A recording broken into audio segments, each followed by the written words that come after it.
Hello, my name's Jamie, and this is my Info 220 final about the exciting world of fantastical maps of Niantic, Excidian, and Middle-earth. First, I focused on this quote here by Susan Aber. Maps situate the reader to a location on Earth through cardinal points of a compass, providing the direction in space. Now, in the case of imaginary and fantastical maps, it's the creator themselves who are bringing the focus of the compass and having the reader or video game player orient themselves based on it as they navigate their new worlds. Alright, so I'm choosing to focus on Pokemon Go / Ingress, Obsidian Entertainment, or Pillars of Eternity. Well, their games are called Pillars of Eternity, and since Lord of the Rings is so great and it has so many amazing maps, doing that too. So this is the home page. I've also got some other quotes, mostly about near geography, and then I've got some good ones about Pokemon Go and some of the draws for that people were drawn to the nostalgia, recreation, not so much for an escape, but just because they enjoyed the activities and remembering the game. People were pretty happy about how they're being physically active, exploring, but not so much about people trying to drive and play or other antisocial behaviors. Right, and then we go on to the first page, which is Pokemon Go and Ingress. So recently, Niantic came out with a Niantic Wayfarers Club, where basically players can review other people's additions, like the different points of interest they added to the game and want to be added to the game. And they could also put their own into the game. So basically I summarized how to do that, and then I used a couple of maps on Ingress just to demonstrate how enormous that game is, and how it uses points of interest to connect all over states and countries to create these giant triangles and shapes that gain them points over time. So it really encourages traveling and knowing the area and the maps. Pokemon Go, in comparison, has very poor mapping from its official sources. You really just have the normal game one. Now, there are some third-party maps, but they're pretty laggy and slow, and they have unfortunate advertisements.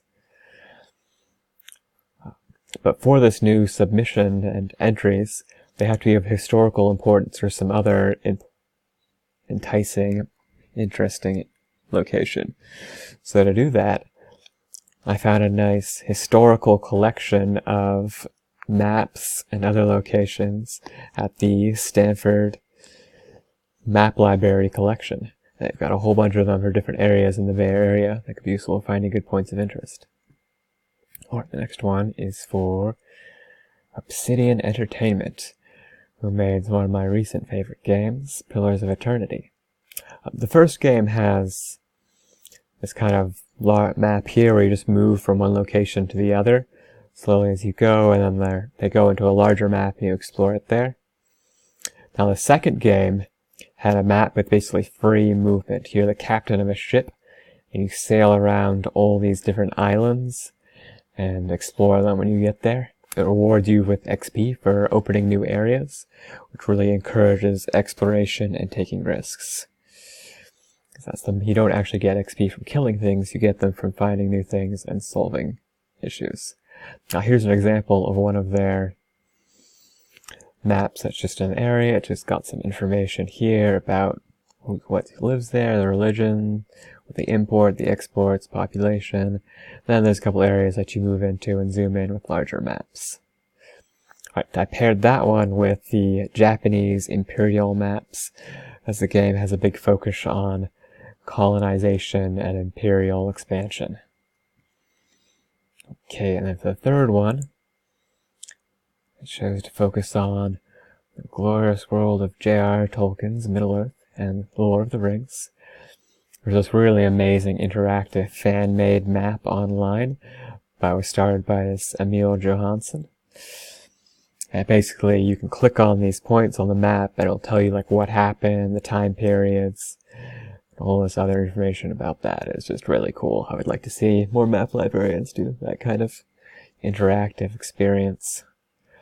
There's also a lot of other like wikis and stuff that have pretty good collections as well. One of them actually has maps from the Silmarillion, just like this, like the Numenor. And then here's one that was from the movies, that's showing points of interest there. And it turns out that the Stanford Map Collection actually has a map by Pauline Baynes representing Middle-earth. So you could actually go there and borrow a physical copy of this fantasy map. Yeah, that's one of the reasons why I chose Lord of the Rings in the first place, because it was old enough and well known enough to have literal physical copies of their fantasy maps. Alright, so I hope you enjoyed this brief tour of the website. I think it could use a lot of expansion and other links to other games and other fantasy worlds. I would just love to see a collection of fantasy maps. And they're just so intrinsic and important for video games these days that would really bring more people in. There's a lot of historical maps that are useful for video games as well, and I hope to see them in the future too.